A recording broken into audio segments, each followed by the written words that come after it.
Yung product na tinitake ko, yung Lock Slim, product ng Front Row. Kaya ko siya tinake kasi before, I'm 84 kilos and I really want to lose weight para naman, syempre, maiwasan na rin yung tingin na ang taba, ang baboy, yung mga tuksong gano'n.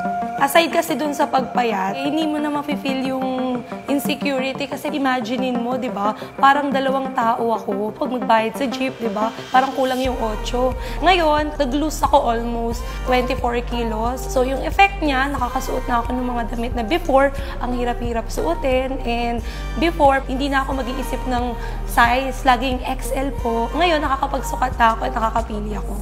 Tinransform ako ng Lock Slim in a way na kung titignan ko yung before, iniisip ko sa sarili ko, hindi ko kayang i-improve yung sarili ko because napipigilan ako ng timbang ko.